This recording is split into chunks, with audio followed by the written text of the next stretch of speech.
There are two very important windows that open up that allow your body and your brain to be more suggestible to information. That is, when you wake up in the morning, your brain waves go from very slow delta to theta to alpha to beta.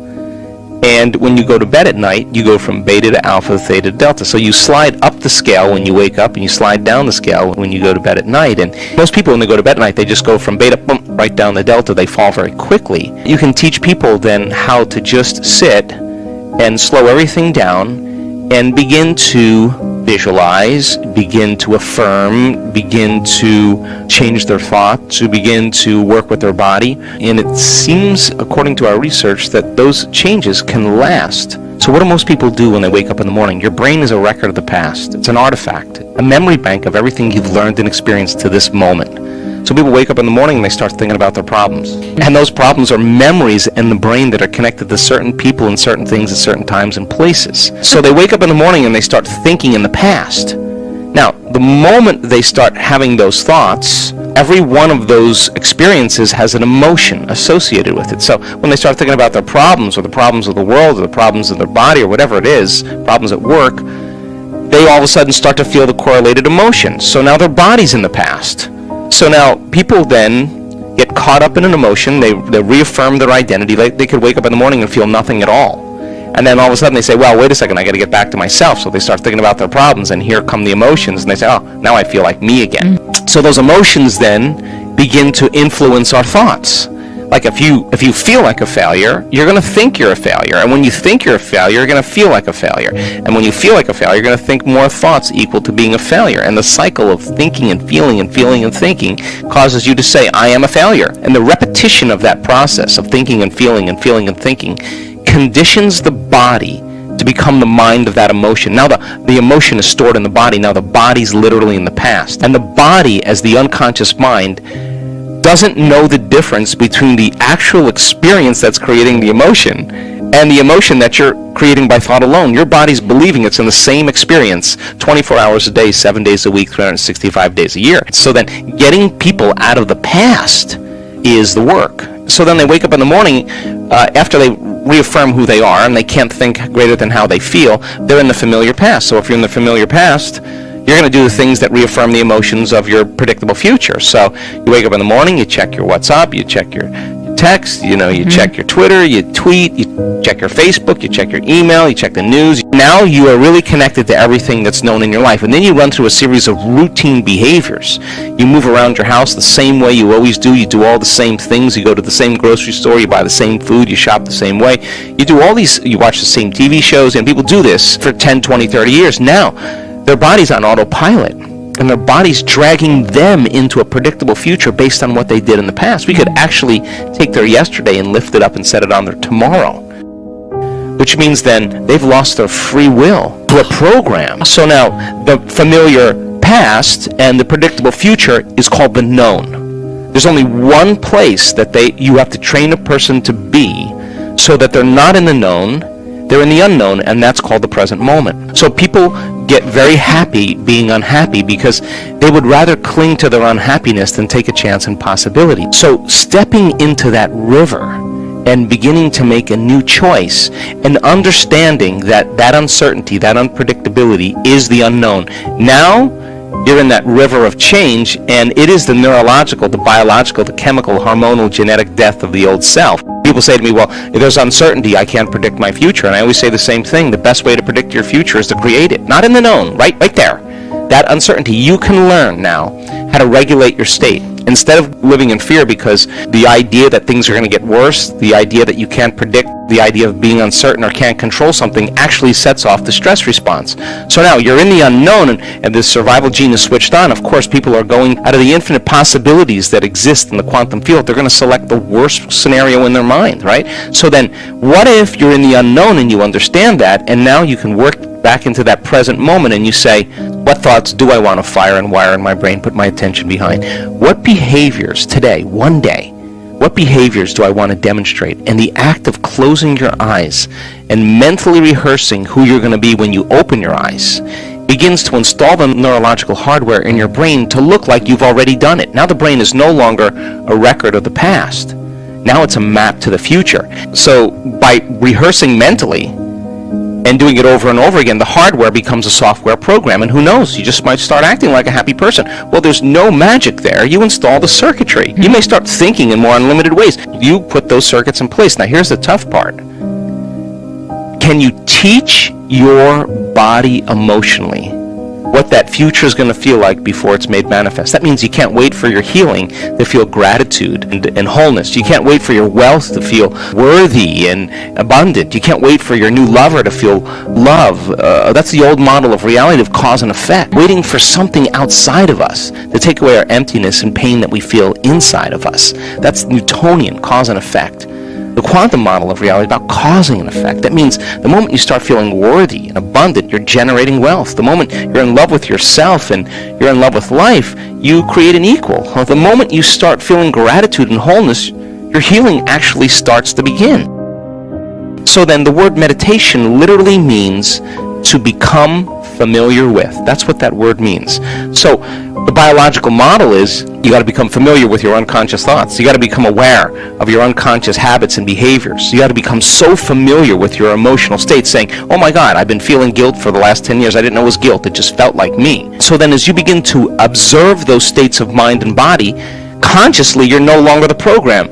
You're the consciousness observing the program, and you start pulling consciousness out of our biology, objectifying our subjective self. Now, that overcoming process is the most important part of this work, because once you overcome it, you're no longer looking at your future through the lens of the past. In your brain and in your body, chemically and emotionally, you're seeing possibilities. So then it's natural, once you've disentangled from those programs, to start thinking differently, to start acting differently, to start feeling differently. And as you start thinking differently, firing and wiring, and you start installing the circuits and rehearsing who you're going to be, you start behaving differently, you start feeling differently. You keep doing that, it's going to begin to become familiar to you.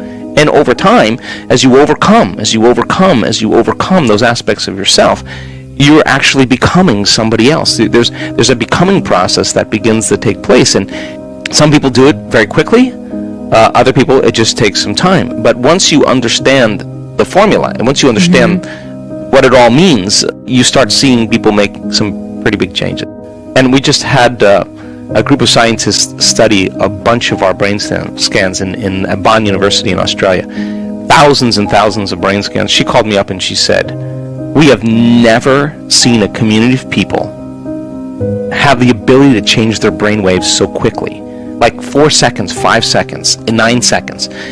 They've practiced it enough times that they know how to silence the critic in their brain. That thinking is the analytical mind. And as you learn how to change your brainwaves, that default mode network, that voice in your head goes away. And our research shows that it goes away during the meditation, and then it goes away for the majority of the days. When I do my inner work, the most important thing for me is to settle into that present moment, because when there's significant biological changes that are taking place in the brain and the heart, sometimes you feel so amazing you don't want anything any longer. You feel like you have everything, and that's what I call the natural state of being. There's coherence, high level of order in the brain. The brain is synchronized, it's orderly. The heart is synchronized, it's orderly. It's driving new energy to the brain. Once energy moves into the heart, our research as well as other research shows that it amplifies energy into the brain. Now you have a different awareness. You're feeling differently, you're thinking differently, because you're at a different level of consciousness. So getting to that point where you're self-regulated, you no longer live in lack. You no longer live in separation. In fact, you're no longer needing anything out there to bring you joy or happiness. It's actually coming from within. So now you're more tolerant with people. You're less reactive. You don't really want to emotionally react because you like the way you feel. And our research shows that people's oxytocin levels, their love chemicals, are way higher than the average person. That's because you practice. So every day they practice opening their heart. In survival, in stress, not a time to open your heart, right? It's time to run, fight, or hide. We close that down. We stop trusting that, and we stop trusting ourselves, and no energy is in there. And so, of course, there's all kinds of health conditions that are a result of that. So then you practice opening your heart every day, and you say, I'm not getting up till I feel like I'm in love with life. Well, now the game is on. You're out of the bleachers. You're on the field. And in the beginning, yeah, it takes a little work. But over time, you start practicing that. All of a sudden, When you feel that way and you're no longer needing it from your outer world, you're going to be more unconditional with everybody in your life. You're not going to want to lose this feeling. You're going to say, I feel so good that I'll forgive you. I don't really care, because nothing's worth losing this feeling. And so people work for it, and they covet it, and they learn how to maintain it. And it's not just about doing the meditation and then getting up and getting on the freeway and flipping people off or judging your coworker the next moment. You're doing that meditation to change your state of being, and then your job is to maintain that modified state of mind and body your entire day. And when you do, get ready. Something unusual, something different, some synchronicity, some coincidence, some opportunity is going to show up in your world. That's the law. And then all of a sudden you start believing you're more of the creator of your life, less of the victim of your life. Because victimization is like, why are you unhappy? Oh, because of this person or that thing. And what you're really saying from a biological standpoint is something out there. I'm allowing something out there to control how I feel and how I think, and that's a victim. So when you start to see how you think and how you feel begins to produce an effect in your life, you start believing less that you're a victim and more that you're the creator of your life. And that's when people start getting empowered, and they say, wow, I didn't do anything. It just kind of came to me, of course, because nobody changes until they change their energy. When you change your energy, you change your life. And changing your state of being with a clear intention and an elevated emotion is producing a very dramatic change in the field. And your job is to be able to maintain it independent of the conditions in your environment, independent of the chemical, emotional, habitual needs in your body, and independent of time. And being able to do that for an extended period of time, you start to see the universe start to give you feedback. And when you start measuring, wow, you at cause, then you wake up in the morning and you want to do it. It's not like, oh, geez, I got to go create my life. It's not like that. It's more like, oh my God, the magic's happening. I don't want to stop. I don't want to lose the magic. I want to keep going. And so people are enthusiastic and theos, filled with God. They're inspired to create it. And I think that we are naturally creators. And so we see profound changes in people's body and their brain and in every level when they just keep practicing. A simple thing to do, really simple. It's such an easy thing, is when you wake up in the morning, instead of remembering your problems and getting into those feelings or getting up and doing your routine, sit up, close your eyes, and ask yourself, okay, who do I want to be today? And say, okay, before I create this new person, let me just take a moment and let me just become conscious of the thoughts that I think that don't support me any longer. I can't, it's too hard, I'll start tomorrow. You start writing those thoughts down, becoming familiar with those. Then you review your behaviors, even how you speak. Do you complain? Do you make excuses? Do you feel sorry for yourself? Do you procrastinate? Do you judge other people? Just get a list and write those down. Look at the emotions that cause you to fall to a lower denominator every day, and just become aware of those and review those thoughts, behaviors, and emotions. Become so familiar to them, so conscious of them, that you won't go unconscious to them in your waking day. Now, that is the process. That's to know thyself. And it's amazing because you could actually anticipate the thought before it's coming when you get good at this. You're like, oh, no, not going to go there, because you're so aware of those thoughts now, because nerve cells that no longer fire together no longer wire together. So you begin to dampen down the connections in your brain that have to do with the old self. You're no longer having the same thought that's producing the same chemical that's signaling the body to feel a certain way. You're disrupting that process. In the beginning, yeah, that's uncomfortable. The body's been in that familiar state. Then if you say, okay, what thoughts do I want to fire and wire in my brain? And you have those thoughts and put all of your attention behind them. What behaviors? How am I going to be with my husband? How am I going to be at work? How am I going to be on the phone today? Who am I going to make a difference with? And start to review. Just review. Think about and plan who you're going to be. And then you say, okay, what emotions am I going to live by the entire day? Let the test begin. That no person, no thing is going to steal my joy today. I'm not going to mismanage my attention and lose the love that I feel now. And you start working on those emotional states and just say, I'm not getting up until I feel that feeling. Now, that little small exercise of just deciding who you no longer want to be and reviewing who you do want to be takes 20 minutes. And you get up and you feel better. And your body begins to make a whole different set of chemicals, the whole pharmacy of chemicals that really start to make you see reality differently. We don't see things how they are. We see things how we are. So when you change who you are, you're going to get a broader spectrum of the way the world really is. And look, people who are unhappy with themselves are unhappy with everybody. People who hate other people, they hate themselves. People who judge other people, they're always judging themselves. People who love themselves love other people. People who are happy with themselves are happy with other people. And you can say to me, well, it was this person or that thing that did it to me 25 years ago. And I'm going to say to you, wow, that means you haven't changed in 25 years. That experience was the end of your evolution, because when you say that person or that experience did it to me, you're saying I stopped growing in that moment.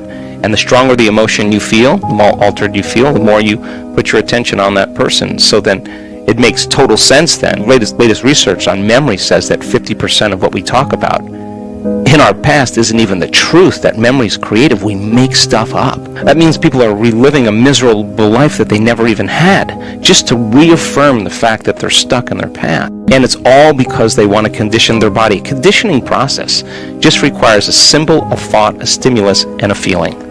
And so you remember the event, you feel the emotion, you're conditioning your body more into the past. Let's take that person, let's put him in a rocket and shoot him to the moon. Now what? What do you want to do now? I mean, you're still left with you, right? And so then what we know is that getting people out of that state, bringing them up to the present moment, when they start letting go, when they finally let go, the freedom that they feel, the joy that they feel, causes them to naturally feel these elevated emotions. So the overcoming process, that is such an important element. Most people, I just want to focus on the positive. I don't want to really, well, no. If 95% of you is an unconscious set of programs, you got to become conscious of them so you don't go unconscious during your normal day, because you'll go right back into the unconscious habit and thinking the same way, acting the same way, feeling the same way, and wondering why your life isn't changing. And that's the work.